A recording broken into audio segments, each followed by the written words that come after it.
Tuh agak. Bismillah. Assalamualaikum warahmatullahi wabarakatuh. Kelihatan dong. Nek. Bismillah. Assalamualaikum warahmatullahi wabarakatuh. Innal hamdalillah nahmaduhu wa nasta'inu wa nastaghfiruh wa na'udzu billahi min shururi anfusina wa min sayyiati a'malina. Man yahdihillahu fala mudilla lahu wa man yudlil fala hadiya lahu. Asyhadu an la ilaha illallah wa asyhadu anna Muhammadan abduhu wa rasuluh.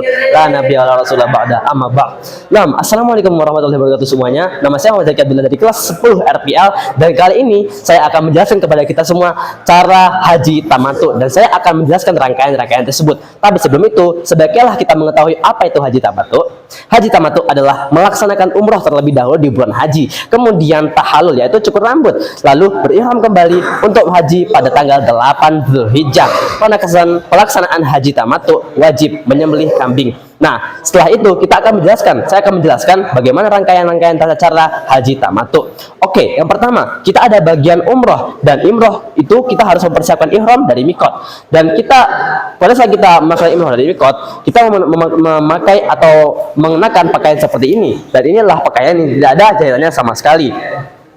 Dan sunnah-sunnahnya selanjutnya adalah melakukan mandi sunnah, yaitu memakai pakaian ihram tadi yang sudah saya sebutkan, yaitu sholat sunnah ihram kalau memungkinkan. Dan ketika kita di tengah-tengah atau ketika kita sedang ihram di mikot, kita mengucapkan niat umrah dengan lafaz labbaika umratan atau lengkapnya adalah labbaika Allahumma umratan. Kemudian membaca talbiyah ketika pergi ke Ka'bah dengan lafaz labbaik Allahumma labbaik labbaik la syarika lak labbaik innal hamda wan ni'mata laka wal mulk la syarika lak. Setelah kita mengambil mikot sebelumnya, selanjutnya kita akan ke Masjidil Haram, dan selepas kita melihat Ka'bah itu kita kita menampakkan bahu bagian kanan kita ini. Ini adalah disebut dengan namanya ittiba. Setelah kita memulai ittiba, kita akan memulai tawaf kita pada tepatnya ketika ini, anggap saja ini adalah pintu gerbang masuk dari menuju Ka'bah, dan ini adalah Hajar Aswad. Ini adalah titik pertama kita akan melakukan tawaf kita. Oke, saya akan mempraktikkan bagaimana tawaf itu. Jadi saat kita melakukan praktik pertama di depan Hajar Aswad, ini adalah hitungan pertama kita saat tawaf. Poin penting yang saya akan garis bawahi di sini, kita tidak boleh melakukan tawaf untuk melewati di sini. Di sini adalah kawasan yang dimana ketika kita melewati ini, maka tawaf kita tidak sah. Oke? Pada saat kita melakukan tawaf, sebelum kita tiba di rukun yamani ini, kita diperbolehkan atau disunahkan untuk membaca doa-doa yang banyak, doa-doa dari sunnah maupun dari Quran. Dan itu terbatas, dan itu tidak terbatas. Kita boleh mengucapkannya beberapa kali, maupun berzikir, doa, dan lain-lainnya. Nah, pada saat kita tiba di rukun yamani ini, kita melafazkan bacaan doa dengan bunyi ulang-ulang. Nah, pada saat kita tiba di rukun yamani ini, kita mulai mengucapkan lafaz doa yang berbunyi Rabbana atina fid dunya hasanah wa fil akhirati hasanah wa qina adzabannar. Doa ini akan kita bacakan ketika tawaf, ketika kita berada di rukun yamani dan antara rukun yamani dan Hajar Aswad. Kita baca Rabbana atina fid dunya hasanah wa fil akhirati hasanah wa qina adzabannar. Dan sampailah kita di Hajar Aswad, maka kita mendapatkan hitungan pertama dari tawaf kita di sekitar Ka'bah itu. Oke, sedikit. Nah, setelah kita melakukan tawaf 7 kali tadi, kita akan melakukan sholat 2 rakaat di belakang makam Ibrahim. Bisa dilihat di sini rekayasanya adalah makam Ibrahimnya, dan ketika kita sudah menyelesaikan tawaf 7 bulan itu, kita langsung menuju ke belakang makam Ibrahim. Dan apabila kita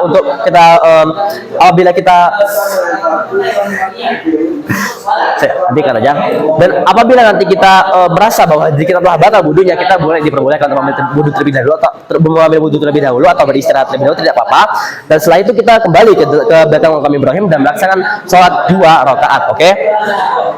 Dikat.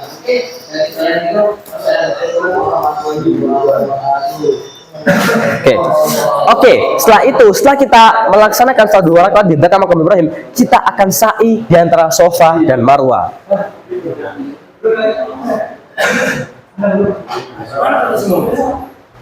Oke, ini dia. Anggap saja ini adalah bukit sofa ya, dimana bukit garis start kita ketika kita memulai sa'i. Dan di saat kita tiba di sa'i, saat kita tiba di bukit sofa, kita akan memulai perjalanan sa'i kita ke Marwah ini. Oke, 1, 2, 3 tap. Dan sekarang saya akan mencontohkan bagaimana sa'i itu. Dimulai dari jalan yang sangat pelan, tidak usah buru-buru. Kita yang namanya sa'i dalam bahasa Arab dan bahasa Indonesia adalah berjalan biasa. Dan ketika kita berada di tengah-tengah antara sa'i, Safa dan Marwah, kita akan menemukan lampu hijau di atas langit-langit yang dimana itu menandakan bahwa kita harus berlari kecil saja, berlari kecil, gak usah berlari kenceng-kenceng. Nah, jika kita tiba di Bukit Marwah, anggaplah ini Bukit Marwah, ini adalah hitungan pertama dari sa'i kita. Dari saya sebutkan tadi, sa'i kita melakukan sa'i sebanyak 7 kali, oke? 7 kali putaran. Nah, di saat kita sampai dari sa'i Safa dalam sa'i ke Marwah, itu adalah hitungan 1 kali. Dan apabila kita dari Marwah ke Safa, itu adalah hitungan 2 kali. Dan begitulah seterusnya ketika kita melaksanakan sa'i itu. Oke, lanjut. Kita akan melaksanakan tahallul. Apa itu tahallul? Tahallul yang berarti dalam bahasa Indonesia adalah berpotong rambut. Nah, karena kita melaksanakan haji tamattu, kita tidak memotong rambut kita sampai habis, tidak, kita hanya memotongnya hanya sebagian saja. Bahkan ada suatu riwayat yang dimana memotongkan hanya sebagian, seperti 3 jengkal jari atau beberapa jari saja, beberapa sentimeter saja. Soalnya pemotongan habis atau gundul itu kita akan lakukan nanti pada haji tamattu nanti. Oke, nanti cut. Oke.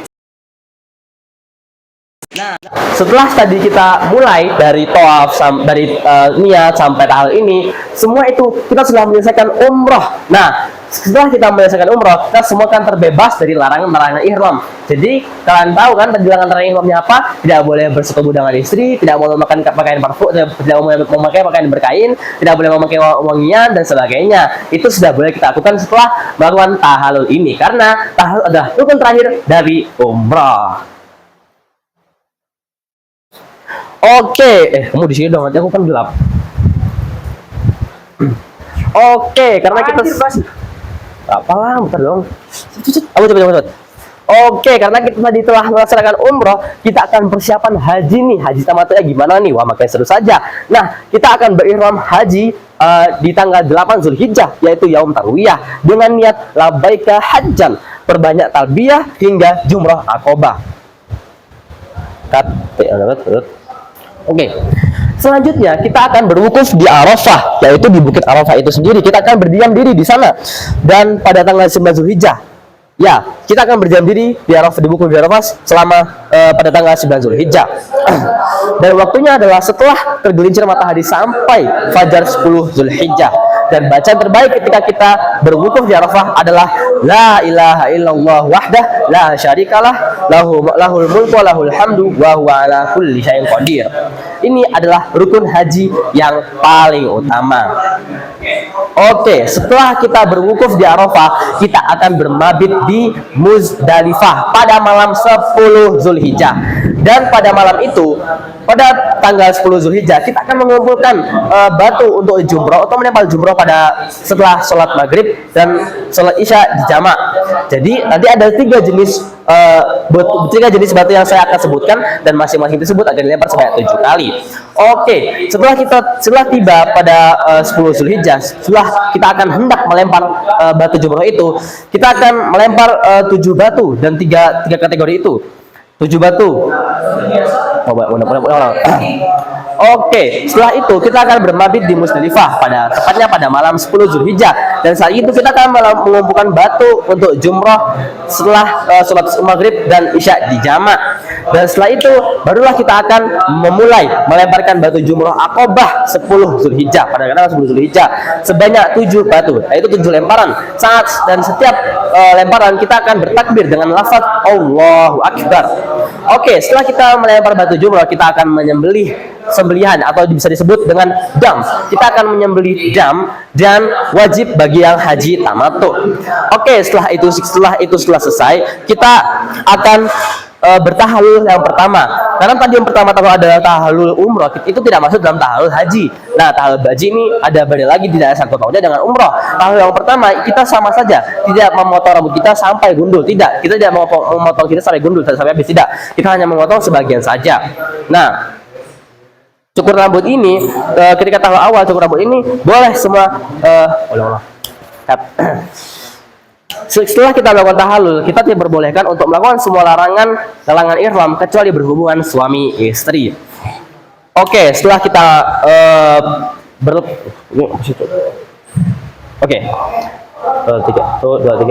dan setelah itu kita akan melakukan tawaf ifadah, dan ini adalah termasuk rukun haji tamattu. Nah, bisa dilihat di sini, anggaplah ini adalah Masjidil Haram dan ini adalah Mekahnya.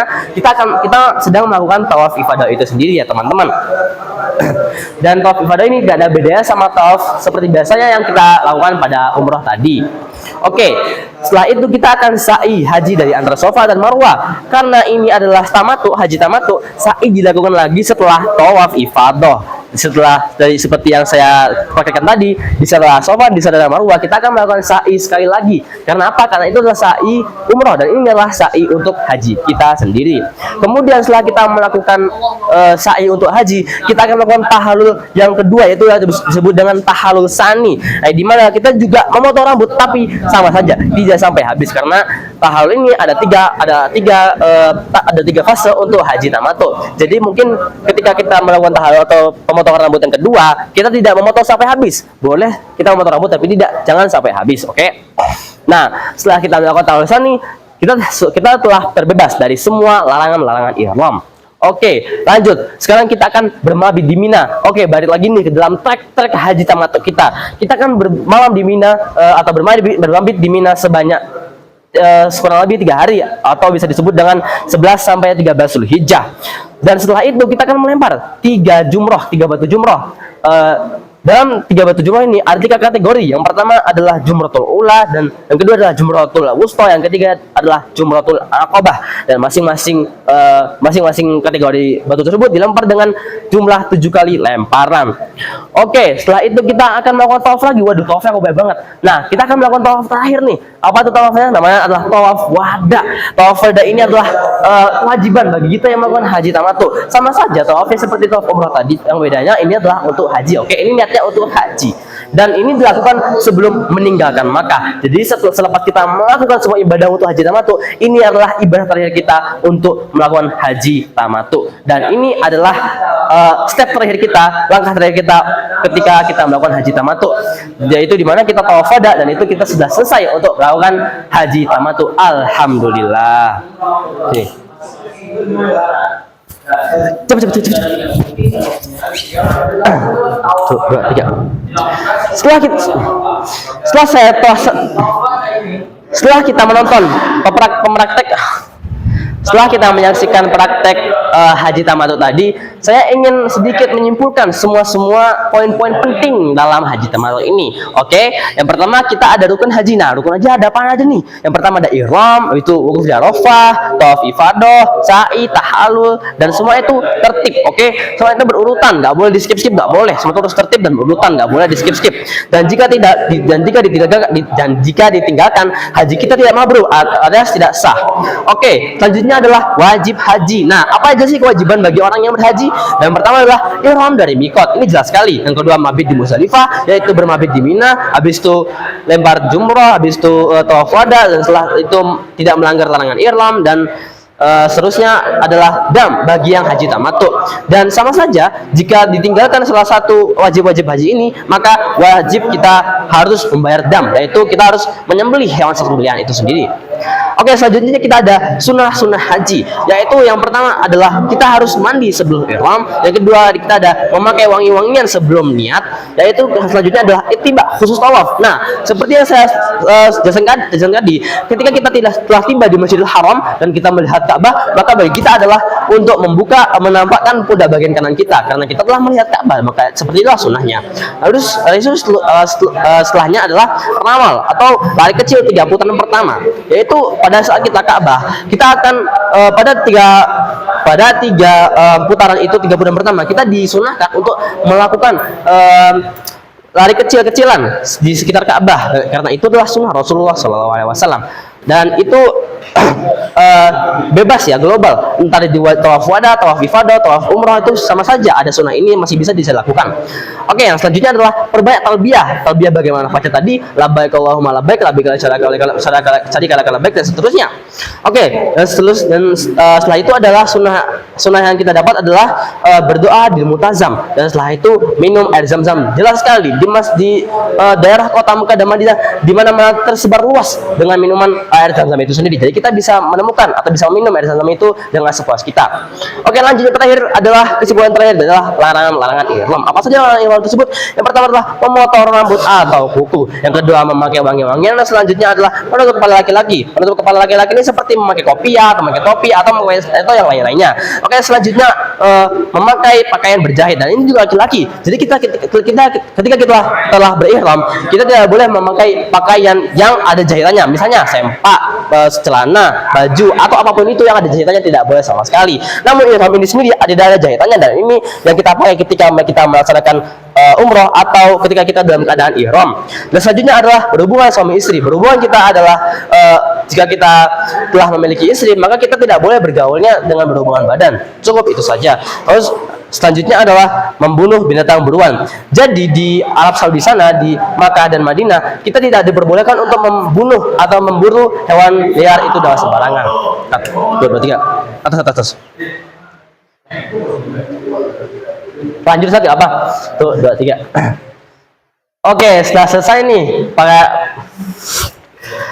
1, 2, 3. Alhamdulillah sudah selesai semuanya. Selesai. Oke, alhamdulillah. Setelah kita menyaksikan tadi bagaimana pemraktekan atau penyelesaian rangkaian haji tamattu, kita sudah di ujung akhir video kita. Di mana saya sebagai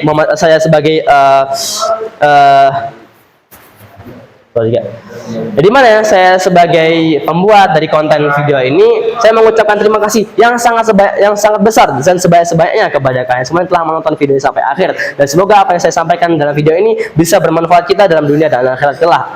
Alhamdulillah.